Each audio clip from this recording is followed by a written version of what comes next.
Welcome to another episode at Economics Design. This month and next month, we're going to focus all on options, specifically DeFi options. The past two episodes, we talked about market volatility, implied volatility, how to read options, what are all these different charts trying to tell us, what can we infer from them, what are options contract, how do they derive the value, how does the value change, and all the other things around options. We also teased a little bit comparing CeFi crypto options and DeFi crypto options. And now that we have gotten the basics out of the way, or at least gives you some understanding, so that we can now start deep diving into the crux of these 2 months, which are DeFi options. We're going to look at the economics of these DeFi options. How are they structured? What are the mechanisms? How does the token add value? How does the token accrue value? And if that's something that you should use or not. And if you use them, how do you use them? If you're not using them, then what could be an alternative instead, or why you shouldn't use them? So before I get started, I just want to have a disclaimer that nothing is investment advice, everything is purely educational. And because everything is purely educational, I also want to warn you that some products or option products can be quite risky. So please do your own additional research, as well as go and figure out or learn about the risks that you're encountering as you use these products. It's true that options help you to reduce risk in a lot of different ways. At the same time, options itself can also be quite risky if you don't know how to use them right. So hopefully by the end of this 2 months, gives you some understanding of how options work, what are the different mechanisms, and how you could use them in your portfolio. Today is going to be the start of the deep dive of these different option projects. And in the next couple of weeks, we're going to deep dive into specific kind of option protocols. So today we're going to do a high-level option understanding of these different protocols available. And then we're going to compare just 3 of them, give you some understanding, give you some flavor, understanding the mechanisms, doing all the token stuff. So we're going to start with, why do we even want to use DeFi options? How does the token come into play? Because there are CeFi options available. So where is the value add for DeFi options? What are the different mechanisms at a high level? Then we're going to do an introduction to 3 different option protocols, a very high level one of Hegic, Opyn, and Opium. So firstly, why do we use DeFi options? So last time I talked about 2 main ones. One is to hedge against the price movement. So we talked about volatility in the first episode, and that's where prices move a lot and you want to protect yourself. So that is hedging against price movement. In a different way to put it, it's just insurance against price movement. If prices go too high or prices go too low, this is where your options could come in handy if you use it right. The other thing is, if you can use it to help you protect against your risk, then you can also use it to bet against the market, bet with the market. So you could use options to speculate in the market. And thirdly, which I did not add previously, is that you could be a seller and you could earn revenue from selling options. This is something that is a lot more easily available in the DeFi protocols. So since we're going to talk about DeFi options, what is the difference between DeFi options and CeFi options for crypto? There's a lot of CeFi options available, talked about it last week, and you can check out the video. One of the main differences, there are a few differences, so we're going to cover them. In general, CeFi options currently are still very much focused on the top 10, or maybe just the top 2 DeFi crypto asset products. So you've got Bitcoin, you've got Ethereum. With DeFi, it allows you to expand to a lot more of the other options, or the other crypto assets and alternatives. Currently, most of the DeFi products or DeFi option protocols are focused on Ethereum, but that's just to test it out. And because everyone has Ethereum, it's easy to get them on, but it would not be difficult to switch to different kind of crypto assets or DeFi assets. So that is one of the biggest difference, which are the products available. Then there are a lot of details in between that makes it completely different from CeFi projects. So firstly, we have the incentivization method. So the DeFi protocols in general, they have a token, and for these tokens, they incentivize people to become market makers, to become liquidity providers, to become users, to become stakers, to become a lot of different things that the protocol wants to incentivize. So that is quite different from just the traditional CeFi options protocol. Because in the traditional CeFi options protocol, you've got a market buyer, you've got a market seller. Come together, they trade, and they execute the trade. With DeFi, it adds a completely different layer because there are tokens involved, and how does the token interplay with all these different options? Second is the revenue split. So in general, as you can imagine, when you purchase options, you have to pay a premium. You have to pay the price to have this options contract, and this premium usually goes to the seller. But in DeFi or with tokens involved, you could split them into more creative and interesting ways.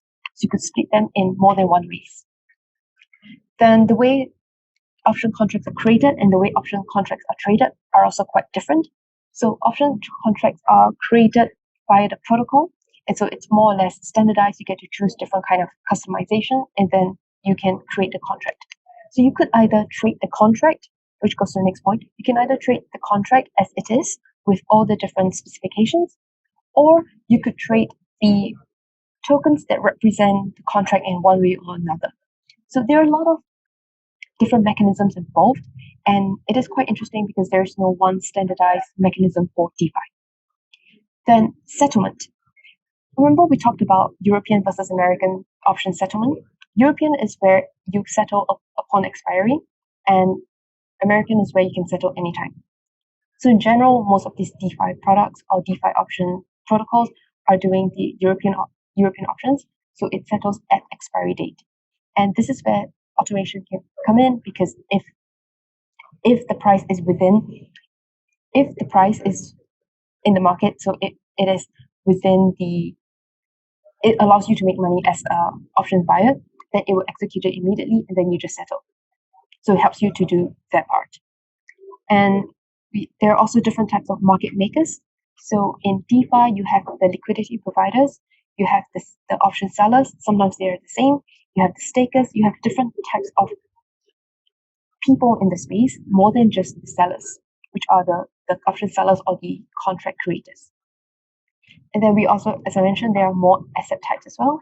So in CeFi, usually it's Bitcoin, Ethereum, and you might have some other stuff. You might have some other stuff on FTX. So FTX is a DeFi derivatives exchange, and they do quite a lot of stuff, also a lot of DeFi tokens. And with DeFi protocols, which is decentralized, they have a lot of different asset types depending on what the liquidity is for these asset types. And of course, for DeFi protocols, you have tokens. And these tokens could be revenue generating, it could exist to represent some other asset. It really depends. So we're going to dive deep into them. So what are the token functions? What is the general mechanism involved in tokens? What we want to understand when we look at these tokens, when we look at these mechanisms, is firstly, why does the token exist? Does the token exist for no reason? Does it exist to represent some underlying asset? Does it exist to accrue some value that is generated within the ecosystem? What can the token do? So I know in general we have the four different functions, right? You have pegged tokens, or you have this, it's sums, right? S is security, U is utility, M is money, and S again is for stable or pegged tokens. So most of them are usually utility tokens because you can't be security. But utility is still a very broad category. So to what extent are they being used within the ecosystem? That's something that you have to consider and something to look into. Then the third question is, how does the token accrue value? Because if it doesn't accrue value, then it probably just represents something. It doesn't have to accrue value. But if it does accrue value, where is the value coming from? Because this is quite important when we're looking at the reasons to hold these tokens. So one of the biggest cool thing about tokens is that it helps to incentivize or affect people's behaviors in the ecosystem. So what is the reaction or behaviors of people when we have these tokens involved? We have the incentivization mechanisms, and to what extent can the token help the ecosystem or help different token holders in the ecosystem? So now let's move on to the high level mechanisms. So I have a lot of information for each of these protocols, but I think I'm going to put them in individual episodes so that we can go deep dive into them.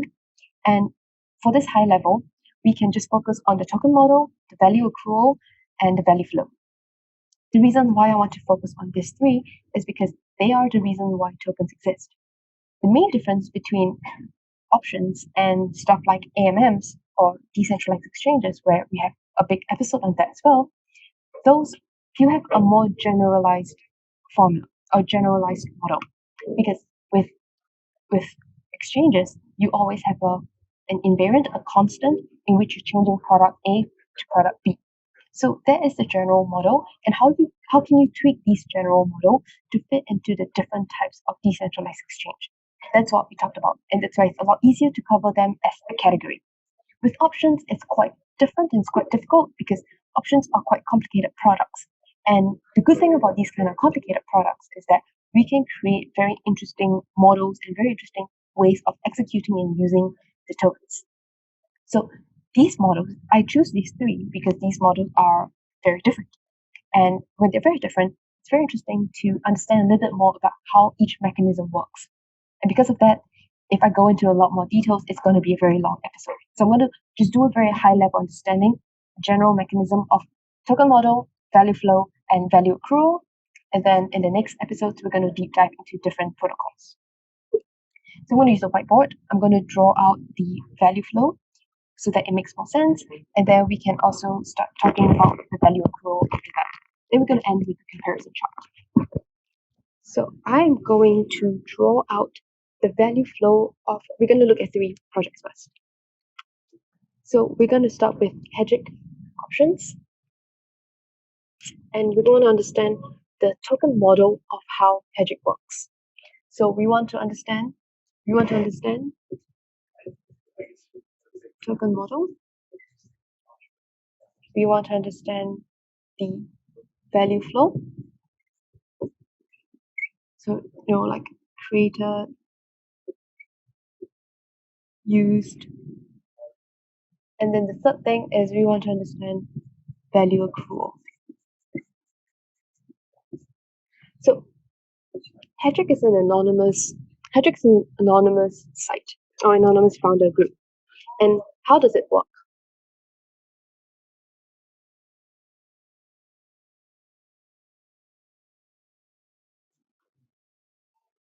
Okay, so this is the Hegic value flow model. And as you can see, we have the options as in the middle, which is the smart contract creator. It creates the smart contract. It creates option as a smart contract. And then on both sides, we have the seller, which is the liquidity provider, as well as the option buyer, which is the person who buys the options. Now, this is where things get quite interesting. So, how does it work? You know how options in general are individual. So for DeFi or for CeFi options, you have a person having assets or becoming a market maker, and then to sell options, some individual buys options. So it's individual and individual pairing together. With hedging, the difference is that they pool their assets. You can see it's pooled assets. So they pool their assets together, they lock their funds in a liquidity pool, and this pool is the market maker. So this pool is market maker. So there, the market maker will, at anytime the option buyer buys a contract, they create a contract, they customize the specification, which uses the Black-Scholes model. Then the option is created, in which if it's going to be executed, it will come, the underlying assets will come from the liquidity pool. And then the buyers exist to purchase the smart contract. Now, and this in general is something that we are familiar with anyway, right? So you've got sellers, you've got buyers. Instead of individual sellers, you have a market maker or a pool of assets to be sellers. And upon execution, what happens? Firstly, you get the Oracle price feed to understand the value of it, to understand the value of the underlying asset, which is Ethereum or Ether. And then you will execute accordingly.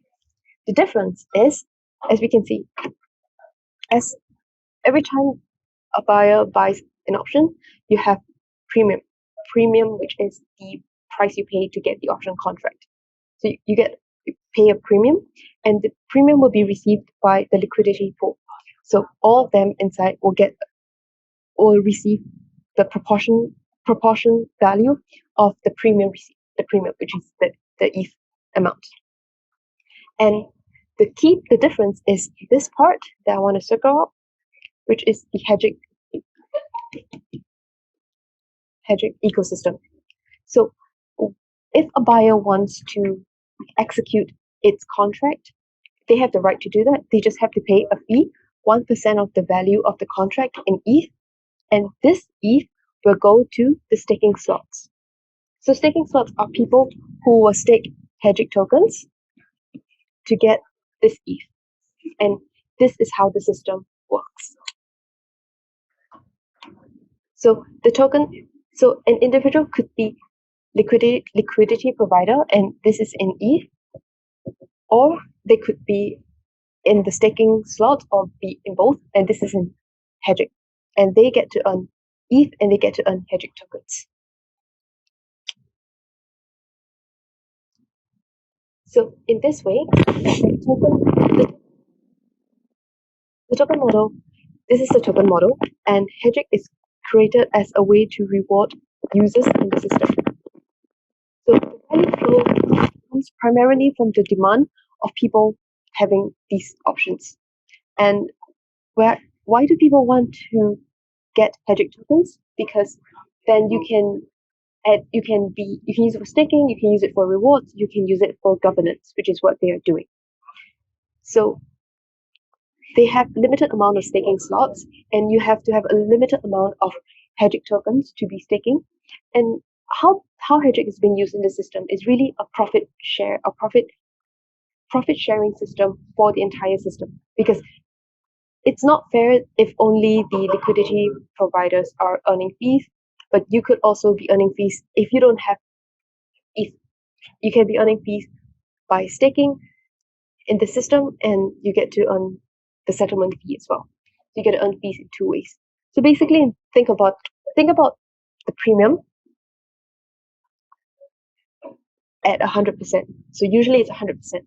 This is for CeFi. With Hegic, it does something like maybe 5% to the community and 95%. Just for instance, yeah, I don't know the specific detail, the specific split, and 95% to sellers. And why do we want to reward the community? So firstly, because this is a decentralized platform, so you want to do revenue share to everyone in the ecosystem. Secondly, there are a lot of other external parties that are helping to promote this ecosystem. It could be people on Twitter, it could be believers in the project who are not risk averse to be staking ETH as liquidity providers, or they don't have enough ETH to be liquidity providers. So they can still earn and be part of this decentralized ecosystem by staking Hegic tokens and earning from the Hegic token ecosystem. So the value accrual is really as an entire ecosystem. So the value flow comes from having a lot of options being executed. So think of these people as something like your influencers. So these influencers are not going to be buyers or sellers, which is where they can't earn any money, but they are promoting the platform. So they get to have some tokens. They stake the tokens in the ecosystem, and they can earn some fees from transactions because they're promoting the platform. You have more transactions in the platform, and you get to earn more fees. So this is the general idea. So the value flow really comes from options being sold and being executed, and the value accrual comes from when it's being executed. So this is the Hegic token model.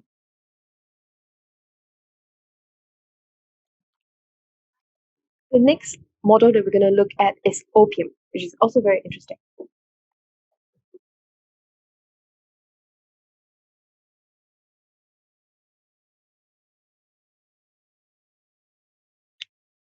Okay, And in this model, we're going to look at Opium. So Opium is a different kind of options contract or options protocol.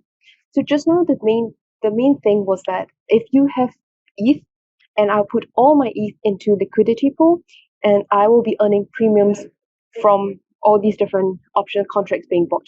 So I have to put 100% of my stake in the liquidity pool. With Opium, it's quite different because I'm only putting the amount of assets that I have at risk. So before we go into those details, I'll show you how the system works in general, and so it will make more sense. So instead of one big liquidity pool that has all the different sellers, we have individual sellers, individual buyers. So think of this as your Tinder or something, where you have buyers and sellers telling their orders, and then the orders will be matched in this big order sheet. And then once they're matched, you have the matchmaker that says buyer one and seller one are matched, buyer two and seller two are matched. Then it goes into the smart contract, which will have two aspects, the input and the output. So this is where the smart contract comes into play.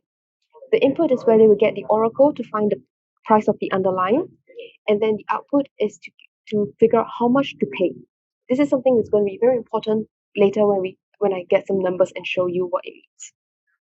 What do you get at the end? You get the Opium minter, and it mints your contract. So this is your options contract, and because each options contract is quite specific, right? Because you have your different expiry date, your different strike price, you have a lot of different kind of elements in the contract. So the options contract is quite unique on its own. So it becomes a 721, which is a non-fungible token, in which this 721 can be traded.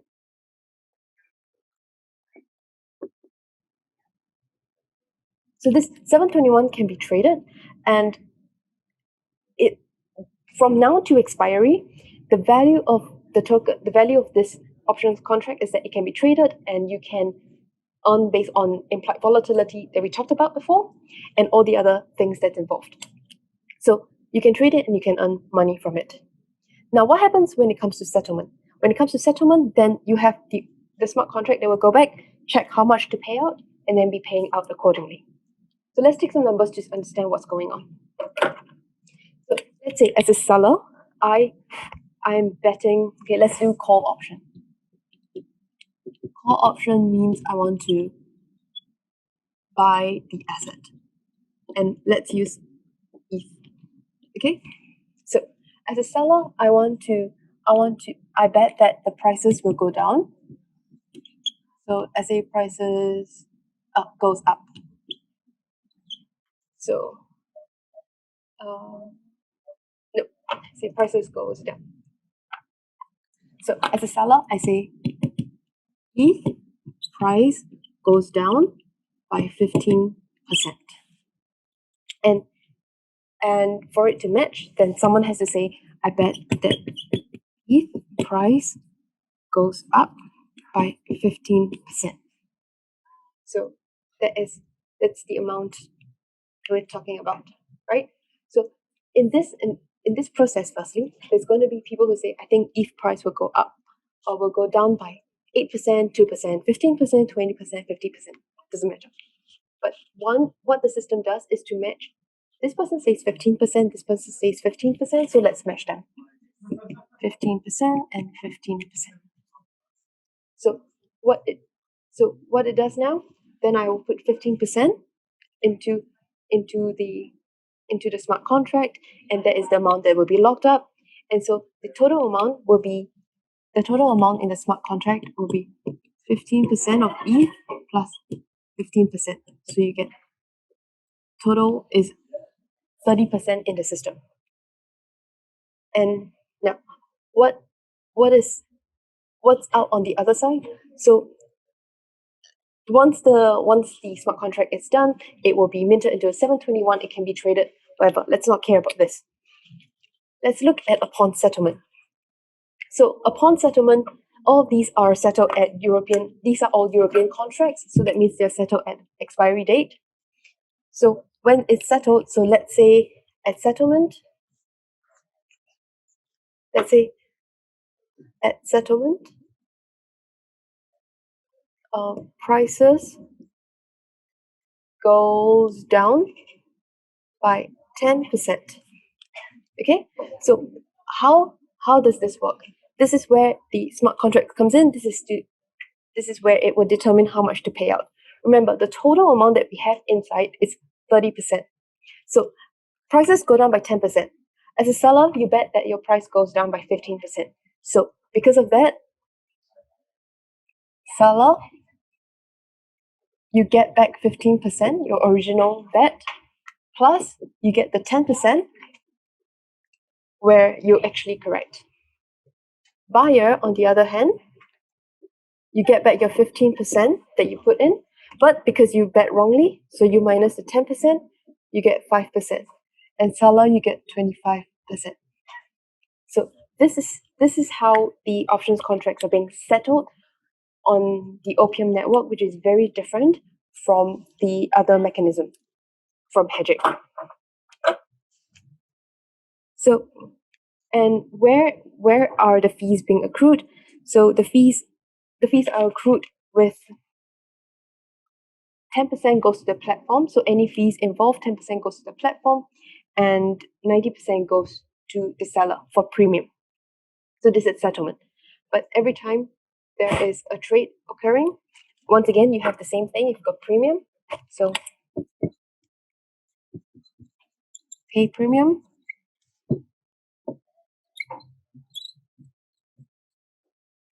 and receive premium. So you pay premium, of which 90% goes to sellers, and then 10% goes to the entire ecosystem.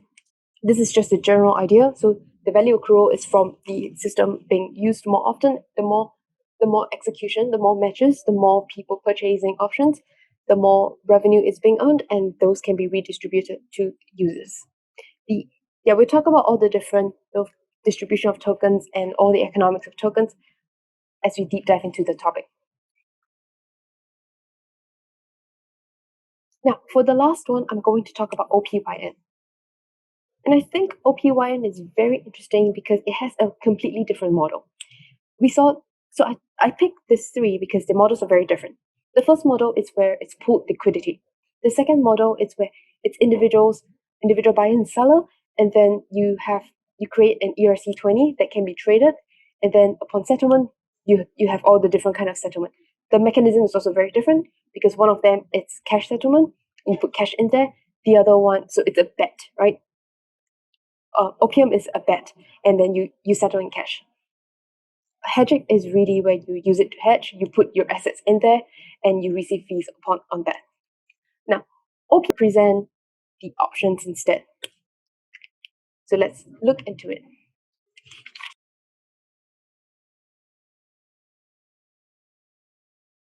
Okay, so OPYN is quite different. What OPYN does is, okay, we have bonding curve over here. Instead of creating their own bonding curve, they use the Uniswap bonding curve.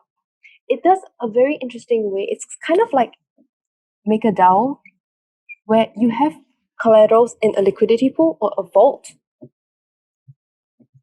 And from there, you can mint tokens to represent the ownership in the vault, and then these old tokens can be traded accordingly. So, of course, there are a lot of details inside where you can customize the kind of option contracts that's created based on the expiry, strike price, and all the other things. And then you create old tokens. So these old tokens now represent the contract, represent the options contract in the system. And buyers get to pay a premium when they buy the old tokens.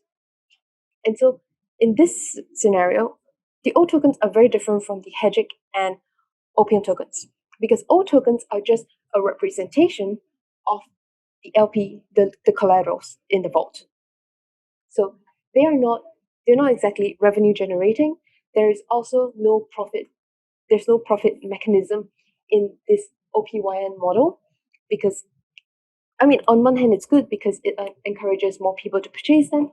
On the other hand, it's not good because as a community, you don't share profits to everyone in the community. So it really depends on the system. So the model here is very, very interesting and very different from the other models that we have talked about. So now that we've covered three models in pictorial form, very high level, let's come together to understand the difference in these different models, a little comparison chart. Okay, so this is the comparison chart that I want to share when it comes to DeFi options comparison. So what we're going to compare four main ways of understanding options. We look at the token use case, we look at the token value accrual, we look at how the contract is created, as well as how the option contract is traded. A very important understanding to know how the option contract can be traded is because you can earn money from trading the options contract. So it becomes a new revenue model. And options is complicated because there's so many ways to make money, there's so many ways to structure it, there's the different types of risks involved. And so there are different reasons why people want to buy options and sell options. And so having a primary market and a secondary market can be quite important sometimes when we're talking about options. So let's do a comparison between Hegic, Opium, and Opyn. With the token use case, the Hegic and Opium, they're both for staking, governance, and reward. So, which is the usual utility function. With Opyn, it doesn't have those functions. It's really just a representation of the collaterals in the vault or the liquidity pool, whatever you want to call it. When it comes to token value accrual, where is the value coming from? What value is it accruing? With Hegic and Opium, it's the premiums available when things are being paid. With Opyn, it just represents the collaterals. That's it. With contract creation, how are the option contracts being created? With Hegic and Opyn, they use the Black-Scholes model. I've also talked about them in a previous episode. That is the general theoretical formula for pricing options. So they use that formula. All you have to do, if you go and check those projects out, you have to just click the numbers that you're interested in. It creates the option contracts for you. With Opium, it's more of a bilateral risk pairing. If both of us are interested in 15%, either prices go up, prices go down, then we will come into an agreement together, and that's how we are paired. We are not paired for the options per se. We pool the difference, the 15%, in a liquidity pool. How the options are traded? With Hegic, there is no way to trade the option. As you can see from the diagram that I've drawn just now, the options contract is created, and then it waits until expiry, and then it'll be executed, whether if you want to execute it or not. But it's not being traded. With Opium, the way it's being traded is that the option is now an ERC 721 non-fungible token that can be traded in the secondary market. Opium, in the protocol itself, the platform itself, they have a secondary market which you could trade the 721. Lastly, for Opyn, all the options become standardized into O tokens, and O tokens are available on Uniswap. So you can trade the O tokens, and they are all fungible with each other. So these are three very different ways options are being created, options are being produced, options are being understood, and they're all pretty much the same thing. They all represent ETH calls and put options, but they're presented and the mechanisms are all very different. So that's it for this week's episode. I just want to give you a very high level understanding of what the mechanisms are, the very different mechanisms, the different incentive models, the different ways tokens accrue value, different use cases, not the general use case, but the way tokens are being executed and used in the ecosystem. They're all completely different. So this will probably give you a better understanding as we go in and deep dive into the different protocols in the next couple of weeks. And hopefully this gives you some understanding of what tokens are. I do want to go a little bit more into understanding these tokens for options or the various option strategies, but I think I'll do them in the specific video deep dives, because then it will make sense of how do you apply this specific, let's say your call, if you want to buy a call option, what does it mean, how do you do it, and how can you mix and match different strategies to help you protect against your assets. So those will be discussed as we go into each individual episodes. And till then, leave any comments that you have in the comments below, and I'll see you next week. Bye.